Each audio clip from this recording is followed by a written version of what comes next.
الحمد للہ وحدہ والصلاة والسلام علی من لا نبی بعدہ اما بعد فاعوذ باللہ من الشیطان الرجیم بسم اللہ الرحمن الرحیم من عمل صالحا من ذکر او انثى وهو مؤمن فلنحيينه حیاة طیبہ وقال النبی صلی اللہ علیہ وسلم اشراف امتی حملۃ القرآن صدق اللہ وصدق رسولہ النبی الکریم ونحن علی ذلک من الشاہدین والشاکرین والحمد للہ رب العالمین اللہم صلی علی محمد وعلی آل محمد کما صلیت علی ابراہیم وعلی آل ابراہیم انک حمید مجید اللہم بارک علی محمد وعلی آل محمد کما بارکت علی ابراہیم وعلی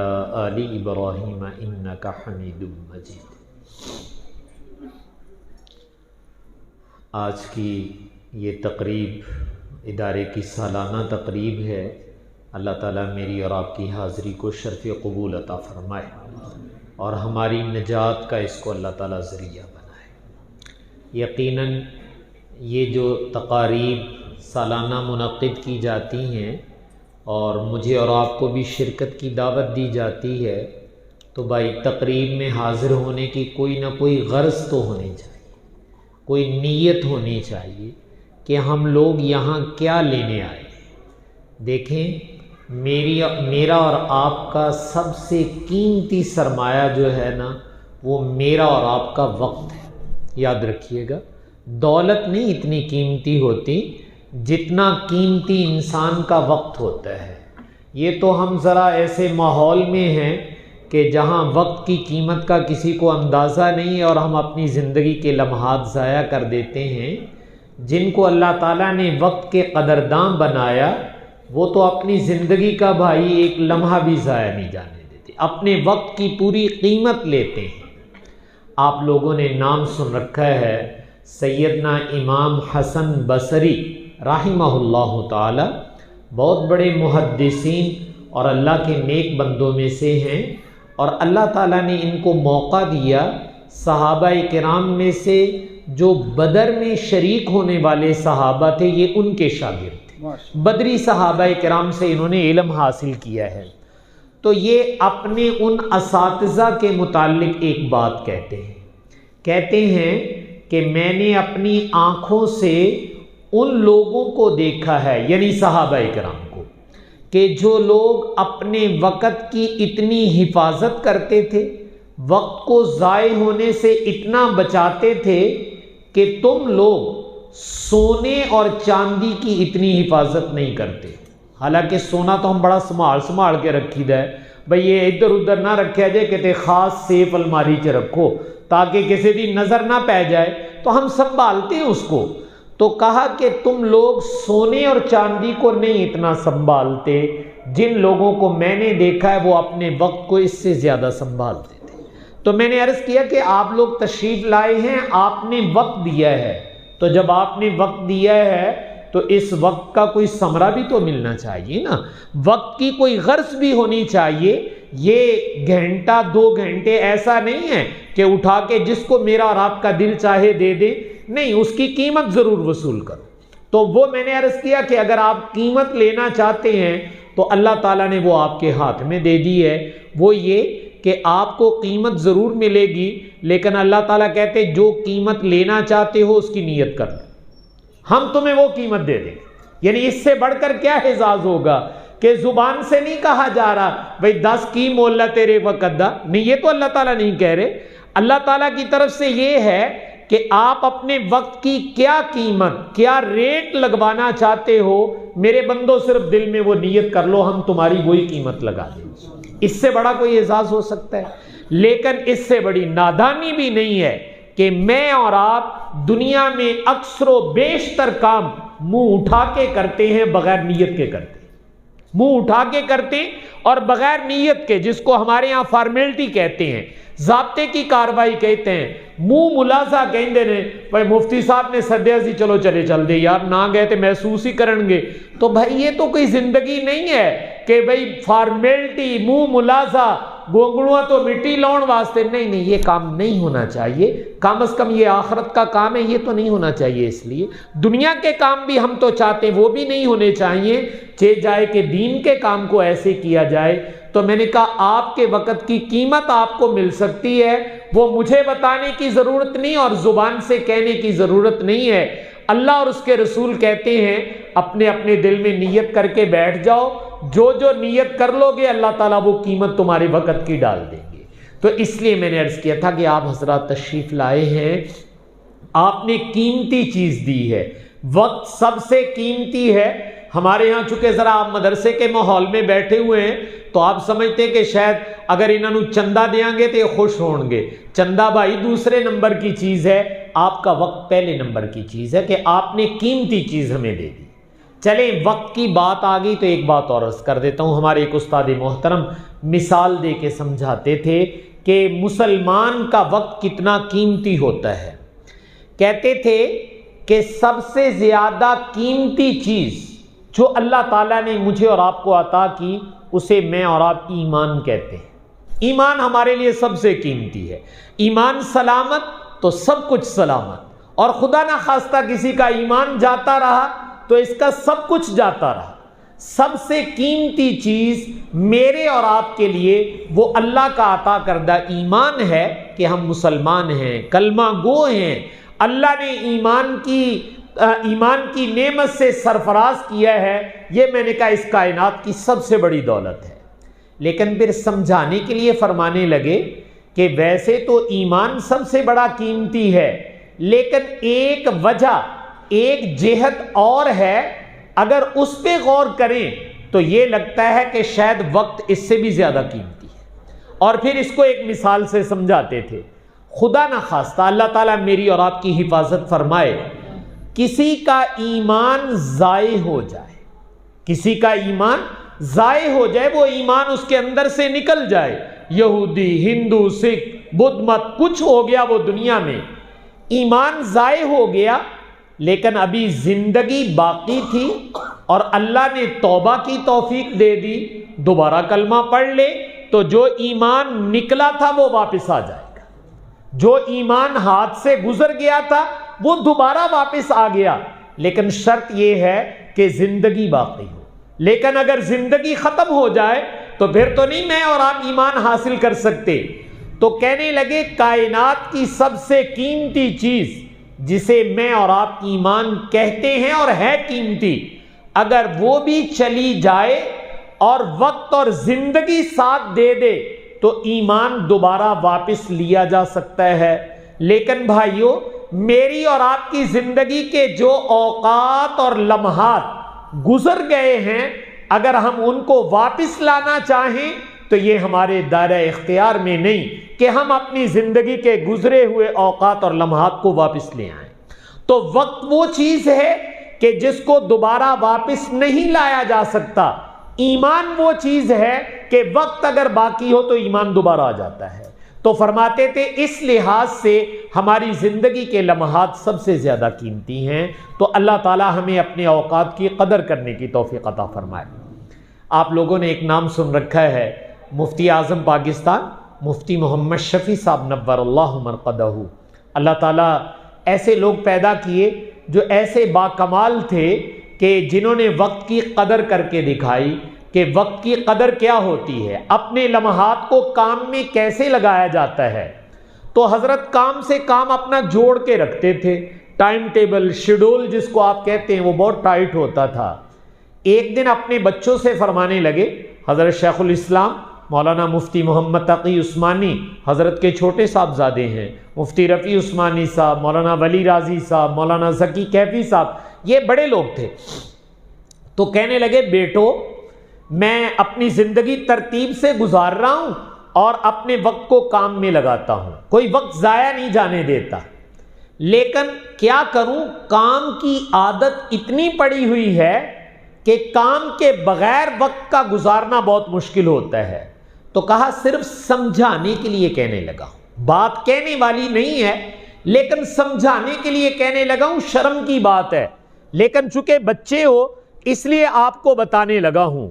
تو کہا بیٹو جب میں واش روم میں جاتا ہوں تو وہاں تو قضائے حاجت ہی کرنی ہوتی ہے، وہاں بیٹھ کر انسان کوئی اور کام نہیں کر سکتا، وہ تو قضائے حاجت پیشاب وغیرہ کیا اور اس کے بعد فارغ ہو کر آ گئے۔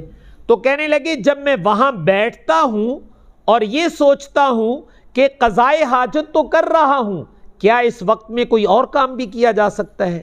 تو کہنے لگے یقیناً وہاں تو کوئی اور کام نہیں کیا جا سکتا۔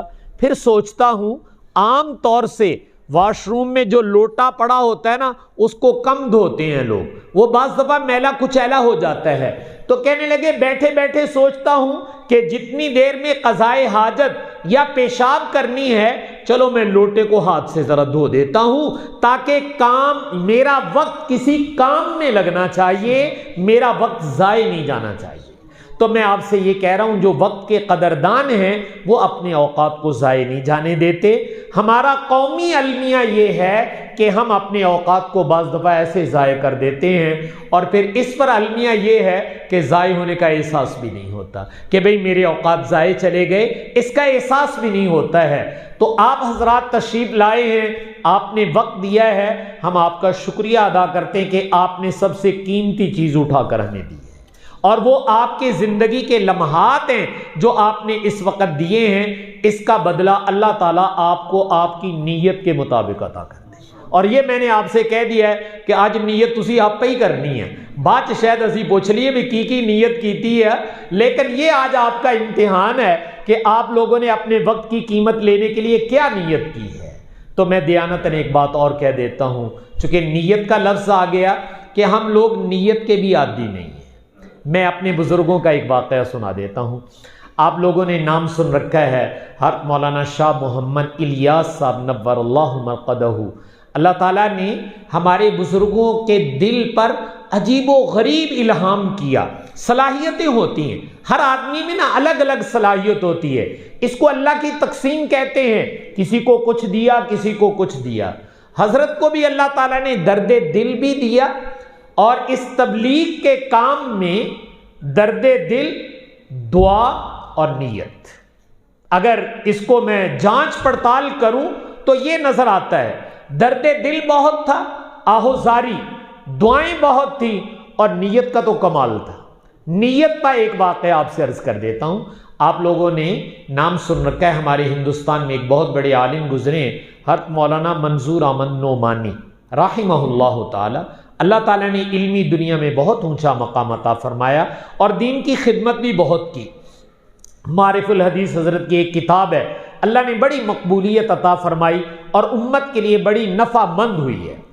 حضرت ایک جگہ لکھتے ہیں کہ میں حضرت مولانا شاہ محمد الیاس صاحب نور اللہ مرقدہ کی خدمت میں نظام الدین گیا، وہاں حضرت کے ہاں ٹھہرا ہوا تھا، اور جو ہمارے بڑے ہوتے ہیں، بھائی دیانتاً کہتا ہوں اللہ تعالیٰ مجھے بھی توفیق عطا فرمائے، اپنے بزرگوں کے پاس کچھ سیکھنے کے لیے جانا چاہیے، اپنے بزرگوں کے پاس کچھ سیکھنے کے لیے جانا چاہیے، جو ان کے پاس ہے نا بھائی وہ لینے کے لیے جانا چاہیے۔ میں ہنس کے کہہ دیتا ہوں آپاں اپنے بزرگاں کول بھی دنیا لین واسطے جائیدا ہے، کہندے حضرت دعا کر دیو ذرا کاروبار بہتا چل پے، حضرت دعا کر دیو ساڈی مجھ نہیں ملتی دودھ دینا شروع کر دے۔ تو ہم تو اپنے بزرگوں سے بھی دنیا لینے جاتے ہیں۔ بزرگوں کے پاس جو اصل دولت ہے میاں لکا کے بیٹھے ہوئے وہ کਢਾਓ ਉਹਨਾਂ ਕੋਲੋਂ ਕਿਸੇ ਤਰੀਕੇ ਨਾਲ بھی آ جیڑی دولت نپ کے بیٹھے ہو نا یہ کਢ کے دیو سانو، اور وہ ہے اللہ اللہ، اپنی اصلاح نفس، فکر آخرت، دنیا سے بے رغبتی، اللہ کے لقاء کا شوق، اللہ کی ملاقات کا شوق، یہ وہ دولتیں ہیں جو ان کے پاس اصل ہیں، یہ مانگنی چاہیے۔ اب باقی تے ہمیں ادھر ادھر دیاں چیزاں نے، اصل چیز مانگنی چاہیے۔ تو حضرت کے ہاں گئے تو کہنے لگے، ایک دن میں نے عرض کیا حضرت آج میرا دل چاہتا ہے، نظام الدین کے قریب دہلی ہے، تو دہلی میں ہمارے بہت بڑے بزرگ گزرے ہیں، حضرت مولانا مفتی کفایت اللہ صاحب رحمۃ اللہ علیہ، اور وہ حضرت نعمانی کے بھی اساتذہ میں سے تھے۔ تو حضرت مولانا منظور احمد صاحب نے عرض کیا حضرت میرا دل چاہتا ہے کہ یہاں قریب آیا ہوا ہوں، تو اگر اجازت ہو تو صبح بھاگ کے استادوں کو سلام کراؤں، مل آؤں ذرا، تو یہاں قریب ہے۔ تو حضرت مولانا الیاس صاحب رحمۃ اللہ علیہ نے فرمایا کہ مولوی منظور جب صبح جاؤ نا ملنے کے لیے مفتی صاحب کو، تو حضرت کے پاس ایک شخص بیٹھے ہوئے تھے دیہاتی بابا جی، تو کہنے لگے ساڑے آ بابا جی نو بھی نال لے جی، یہ بھی تیرے نال جانا ہے انہیں بھی۔ تو کہنے لگے میں ادباً خاموش رہا کہ بھئی میرے تو استاد ہیں اور مجھے ان سے کوئی علمی گفتگو بھی کرنی ہوگی، تے اے دیہاتی بابا ہے میں میرے سر تے مسلط کر دیتا، انہوں کھچ کے نال لے جاواں پھر لئی آواں۔ لیکن بہرحال بڑے اگر کوئی بات کہیں تو زندگی کا تجربہ بتاتا ہوں، وقتی طور پر سمجھ نہ بھی آئے تو خاموش رہ لیا کر، تھوڑی دیر کے بعد انشاءاللہ سمجھ میں آ جائے گی کہ بڑوں نے یہ بات کیوں کہی ہے۔ ہمارے ہاں بعض دفعہ یہ بھی ہوتا ہے، اگر سمجھ میں نہیں آئی تو جھٹ سے آگے انکار شروع کر دیا جاتا ہے، اس کا بعض دفعہ نقصان ہو جاتا ہے۔ بڑوں کے اپنے تجربات ہوتے ہیں۔ تو کہنے لگے میں خاموش رہا، اور صبح کو جب جانے کا وقت آیا تو میں نے کہا بڑے میاں سے بابا جی آؤ چلیے۔ تو ہم تانگے میں بیٹھ گئے، تانگا گھوڑا ہی چلتا تھا، اس میں بیٹھ گئے، سوار ہو گئے۔ تو جب سوار ہو گئے تو تانگا جیسے ہی چلا تو بڑے میاں نے میرا ہاتھ پکڑا، اور ہاتھ پکڑ کے کہنے لگا حضرت ہم مفتی صاحب سے ملنے کے لیے جا رہے ہیں، مفتی کفایت اللہ صاحب سے، میں دیہاتی سا آدمی ہوں تو مجھے ذرا یہ تو بتا دو میں نیت کیا کروں، مجھے یہ بتا دو کہ میں نیت کیا کروں، بس مجھے یہ بتا دو، میں سادہ آدمی ہوں، آخر بزرگوں سے ملنے جانا ہے تو کوئی نیت کر کے جانا چاہیے جب کی لینڈ چلنے ہیں۔ تو کہا حضرت مجھے یہ بتا دو کہ میں نیت کیا کروں۔ تو ہر آگے لکھتے ہیں الحمدللہ جیسے اس نے میرا ہاتھ پکڑ کے کہا نا نیت کیا کروں، تو مجھے سمجھ میں آ گئی کہ بابے نو میرے سر تے کادے ہاتھ سے مسلط کیتا سی، اس لیے کہ میں نے بھی ملنے چلے جانا تھا اور بغیر نیت کے چلے جانا تھا، اور اس دیہاتی کے سوال نے میرے دماغ پہ چوٹ ڈالی کہ میاں کسی کو منہ اٹھا کے نہیں ملنے جاتے، جب جاتے ہیں تو جانے سے پہلے اپنے اندر اپنے وقت کی قیمت کی نیت کر لو، جو تم نیت کر لو گے میں نے کہا اللہ تعالیٰ نے چیک وہی تمہیں دے دینا ہے، اس کے لیے بولنے کی ضرورت نہیں ہے، وہ تمہارے دل کی نیت ہوگی۔ تو کہا اس دن مجھے سمجھ میں آیا کہ بھائی کوئی کام بھی بغیر نیت کے تو نہیں کرنا چاہیے۔ تو اس لیے میں نے عرض کیا تھا کہ آپ حضرات تشریف لائے ہیں، اللہ تعالیٰ آپ کے آنے کو قبول فرمائے، تو مجھے اور آپ کو آنے میں اچھی اچھی نیت کر لینی چاہیے، انشاءاللہ اس کی برکت اللہ تعالیٰ عطا فرمائے۔ چلو اب ایک نیت میں عرض ہی کر دیتا ہوں تاکہ ایک میں دس دینا باقی تسی آپ پہ کر لیا جائے، ٹھیک ہے؟ آپ لوگ آج آئے ہیں، یہ جامعہ اسلامیہ ہے، ہم ان کو مدرسہ کہہ دیتے ہیں، دارالعلوم کہہ دیتے ہیں۔ تو دارالعلوم، جامعہ اسلامیہ، مدرسہ جو بھی آپ کہیں، اس کا مطلب یہ ہے کہ آپ ایک علمی مرکز میں آئے، جتھے پڑھ دے پڑھاؤندے آ اوتھے تسی آئے ہو آج۔ تو جہاں پڑھا پڑھایا جا رہا ہے، جہاں علم سیکھا سکھایا جا رہا ہے، میں اور آپ وہاں آئے ہیں، تو جیہو جی جگہ تے جائیے اتنے جا کے وہی سودا منگی دا کہ کوئی اور منگی دا ہے، وہی مانگتا ہے آدمی۔ بھئی آپ جو ہے کسی سنیارے کی مارکیٹ میں گھوم رہے ہیں تو آپ پوچھیں گے سبزی والی دکان کیڑی ہے، یار میں سبزی لینی ہے۔ اگر آپ یہ کہیں گے کہ مولوی صاحب تینوں پتہ نہیں ہے سنیارے دی مارکیٹ ہے تو تے سبزی لبڑنی ہے، یہاں تو آپ کو سونا پوچھنا چاہیے نا، چونکہ آپ زرگر کے پاس آئے ہیں۔ تو جس مارکیٹ اور ماحول میں انسان جاتا ہے، قصدن جاتا ہے، تو اس مارکیٹ کی جو چیز ہوتی وہ لینے کے لیے جاتا ہے کہ بھی مجھے بھی ملنی چاہیے۔ تو میں اور آپ اگر اس علمی جگہ میں آئے ہیں، جہاں جس کو میں اور آپ تعلیمی مرکز کہتے ہیں، پڑھنا پڑھانا کہتے ہیں، تو میرے اور آپ کے آنے کی ایک نیت یہ ہونی چاہیے کہ آج اسی بھی پڑھنی چل رہے ہیں۔ اس کو طلب علم کہہ دیتے ہیں ہمارے ہاں، لیکن میں پنجابی ترجمہ کر دیتا ہے آج اسی بھی پڑھنے پہ گئے، چلو آج اسی بھی سبق پڑھ کے ہونے ہیں۔ تو یہ جو طلب علم کی نیت ہے یہ بہت کمال کی نیت ہے، بہت کمال کی نیت ہے۔ اللہ تعالیٰ ان حقائق کو جن کو پردے میں چھپا کے اللہ تعالیٰ نے رکھا ہوا ہے، اللہ تعالیٰ کرے کہ یہ حقائق میرے اور آپ کے دل پہ کھل جائیں۔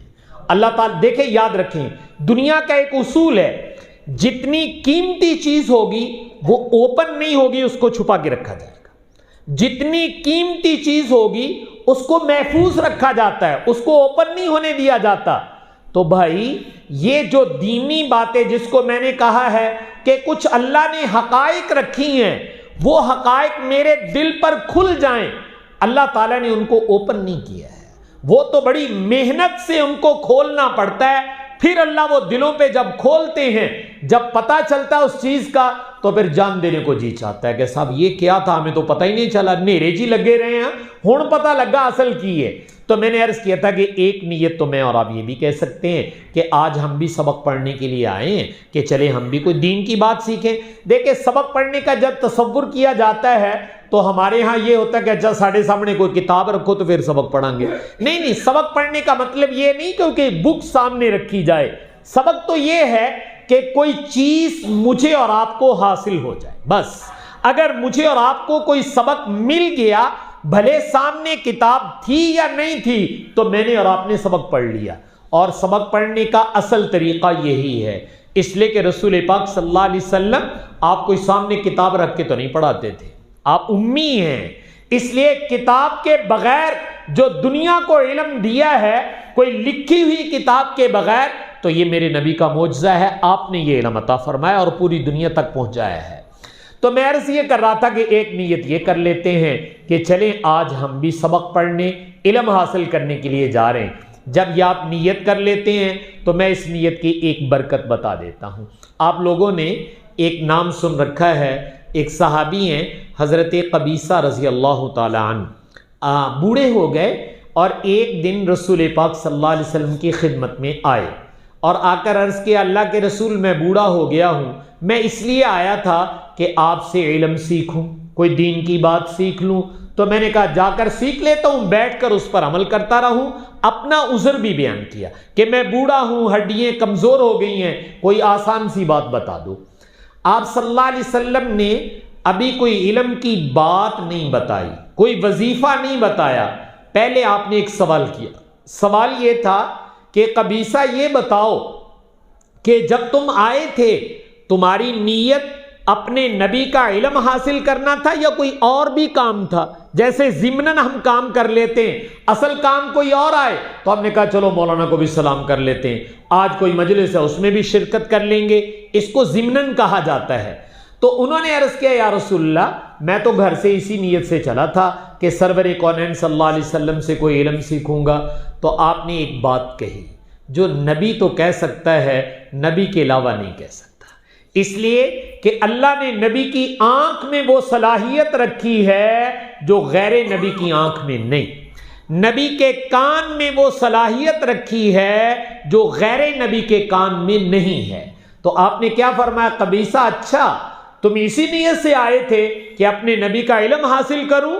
تو جب تم اپنے گھر سے چلے نا، میرے پاس آ رہے تھے تو راستے کا ہر درخت اور پتھر وہ تمہارے لیے مغفرت اور بخشش کی دعا کر رہا تھا۔ اب پتھروں کی بولی تو ہم نہیں سنتے ہیں، درختوں کی بولی تو ہم نہیں سنتے نہ سمجھتے ہیں، لیکن نبی اس کو سنتا اور سمجھتا ہے کہ درخت کیا کہہ رہے ہیں، پتھر کیا کہہ رہے ہیں۔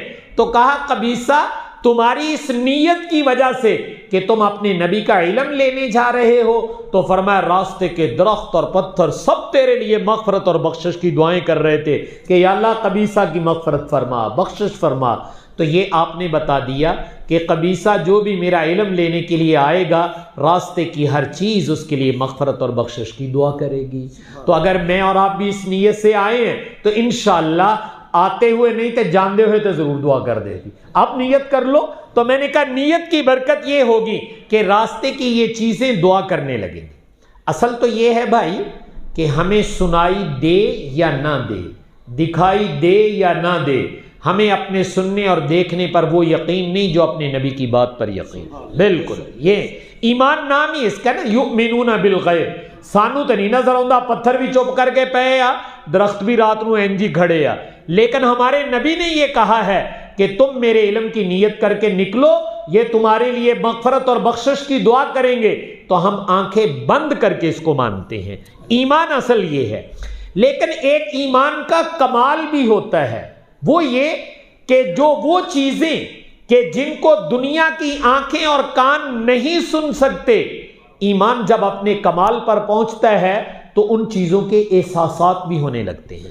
جس کو آپ کبھی کبھی کہتے ہیں میری چھٹی حص نے مینوں دس دیتا، وہ چھٹی حص کیڑی بلادا نہ ہے، تو وہ چھٹی حص یہی ہوتا ہے کہ کبھی کبھی اللہ تعالیٰ ایسے احساسات پیدا فرما دیتے ہیں، غیر محسوس چیزیں بھی محسوس ہونے لگتی ہیں۔ تو ایمان جب اپنے کمال کو پہنچے گا، پھر سبق پڑھنے کے لیے آتے وقت اللہ تعالیٰ دل میں یہ احساس اجاگر کر دیں گے میں ایویں نہیں ٹریا جاندہ آ سارے پتھر تے درخت میرے واسطے دعاواں کرن چ لگے ہوئے آ.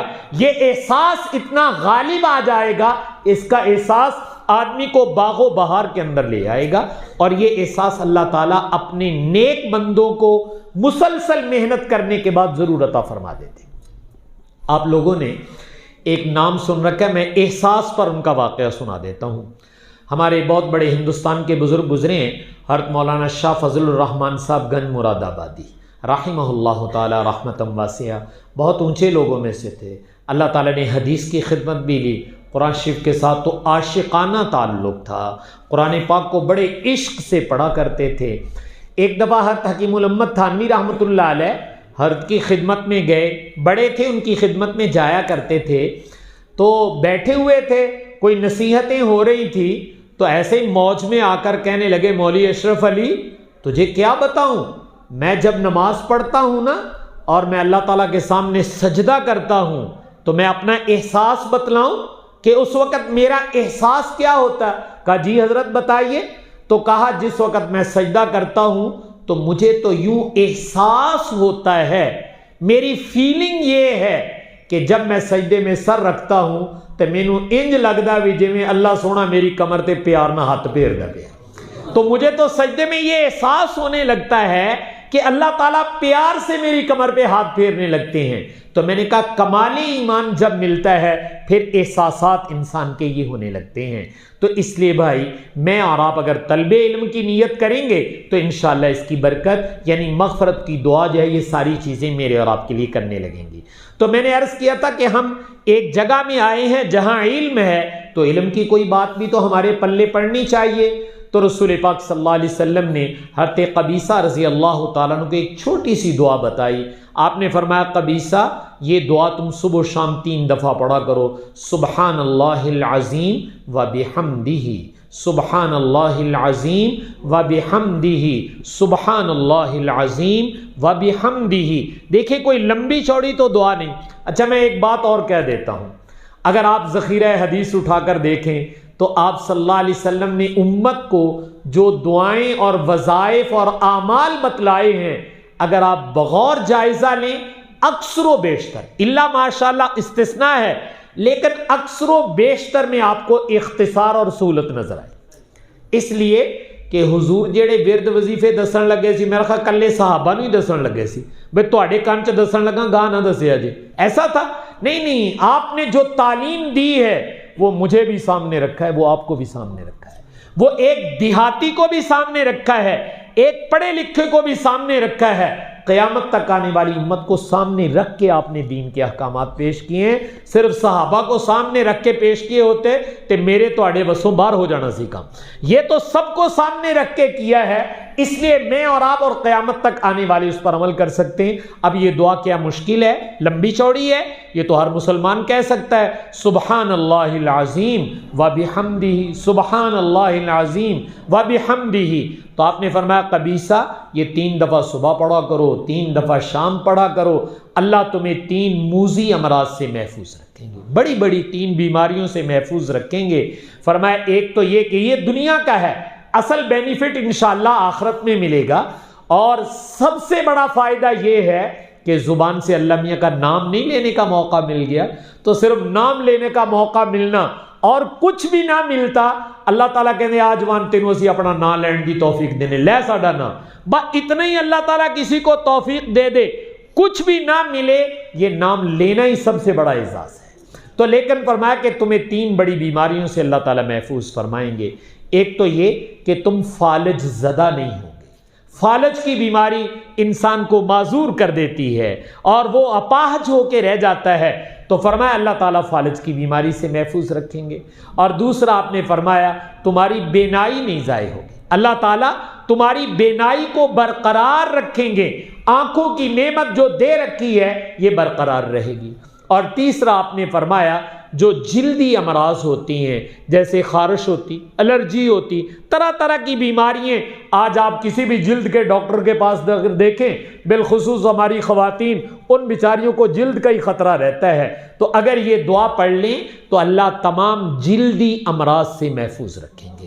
تو یہ رسول پاک صلی اللہ علیہ وسلم نے ایک عمل بھی بتلایا، لیکن عمل سے پہلے یہ بتلایا کہ جب تم اس نیت سے آئے کہ ہم اپنے نبی کا علم حاصل کریں تو تمہاری اس نیت کی برکت سے شجر و حجر یہ سب تمہارے لیے مغفرت اور بخشش کی دعا کر رہے ہیں۔ بھائی یہ جو کچھ دین کے نام سے بتایا جاتا ہے، ہم چونکہ مادیت کے عادی ہیں اور ہم کہتے کہ نہیں نفع ہو جڑا ہتھاں نال انج کر کے گنیے، شام نو پتہ لگے وے کنے پیسے کما لے ہیں، ٹھیک ہے، ہم اس کے عادی ہیں۔ اور جب کہ ہم قرآن پڑھتے ہیں تو قرآن شروع میں کہتا ہے الذین یؤمنون بالغیب، بھائی ساڈے منن والے تے اپنی اکھاں بند کر لین، وہ کہنے تھے نظر تے کوئی نہیں ہوندا، باسی منتے اکھاں تو بہت آئیں، ہم مانتے آنکھوں سے زیادہ ہیں۔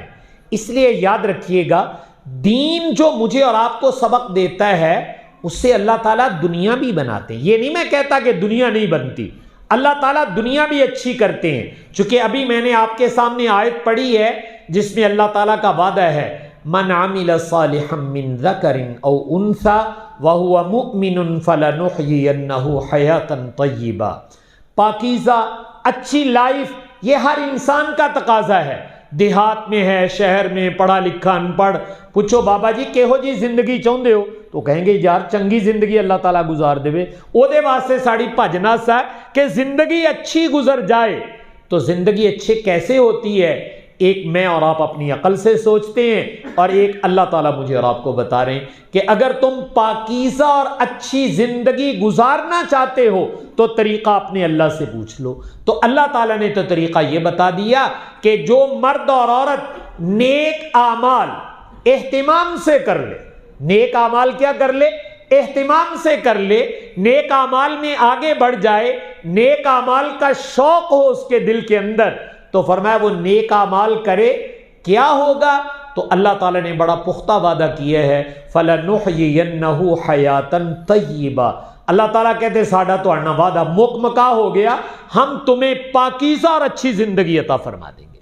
تو بھائی پاکیزہ اور اچھی زندگی میں نے کہا اعمال کی بدولت ملتی ہے، لیکن کوئی یہ کہے کہ یہ بتاؤ اس عمل سے کیا ہوگا، تو یہ نہیں ہم بتاتے، ہم کہتے کرتے چلے جاؤ، پھر انشاءاللہ تمہیں خود نظر آنے لگ پڑے گا، وہ بتانے کی ضرورت نہیں ہے۔ تو جب میں اور آپ پاکیزہ نیک اعمال والی زندگی اختیار کریں گے تو انشاءاللہ اس سے میری اور آپ کی یہ پاکیزہ زندگی جو ہے یہ اللہ تعالیٰ مجھے اور آپ کو عطا فرما دے گا۔ ایک بات اس کے ساتھ اور کہہ دیتا ہوں، وہ یہ کہ جب من عمل صالحا من ذکر کہا جاتا ہے بھئی نیک اعمال کریا کرو، تو چونکہ ہماری طرف سے کوتاہی ہے، ہم نے نیک عمل دو چار ہی آپ لوگوں کو بتائے ہوئے ہیں۔ 5 ویلے نماز پڑھیا کرو، اگے روزے آگے نے روزے رکھیا کرو، تے پھر زکوٰۃ خیرات اللہ دے راہ دیا کرو، اور باقی یہ کہ کوئی ذکر اذکار کر لیا کرو۔ ہم نے صرف انہی کو نیک اعمال بتلا دیا، جبکہ ایسے نہیں ہے۔ نیک اعمال یہ بھی ہیں، یہ بڑے نیک اعمال ہیں اور یہ کرنے ہی کرنے ہیں، یہ امہات اعمال ہیں، لیکن جو مسلمان کا تصور ہے وہ اس سے بھی آگے ہے۔ چلے میں اس کو ایک آیت کے مفہوم سے کوئی سمجھانے کی کوشش کرتا ہوں۔ میں اور آپ قرآن شریف کی ایک دعا پڑھتے ہیں، دوسرے پارے میں ہے ربنا آتنا فی الدنیا حسنہ وفی الآخرۃ حسنہ وقنا عذاب النار۔ یہ دعا عام مسلمان پڑھتے ہیں۔ اچھا یہ حسنہ کا لفظ آپ نے سنا، اس میں 2 دفعہ آیا، ربنا آتنا فی الدنیا حسنہ۔ حسنہ کسے کہا جاتا ہے؟ تو حسنہ کا ایک ترجمہ ہے نیکی، نیکی نو اسی حسنہ کہنے، بھئی یہ نیک ہے، یہ حسنہ ہے۔ تو اگر اس آیت کو یوں سمجھ لیا جائے تو وہ نیکی کا مفہوم بہت عام ہو جاتا ہے، اور اسلام کا اصل تصور وہی ہے۔ ہم اللہ تعالیٰ سے ہاتھ اٹھا کے کہتے ہیں ربنا آتنا فی الدنیا حسنہ، یا اللہ دنیا جو کچھ بھی دینا نا سانو وہ نیکی بنا کے دے۔ میں اس کا ایک اور ترجمہ کر دیتا ہوں، یا اللہ دنیا میں جو کچھ بھی دیجئے گا اس کے اوپر نیکی کی مہر لگا کے دے دیجئے گا، وہ ہمارے پاس نیکی بن کے آئے۔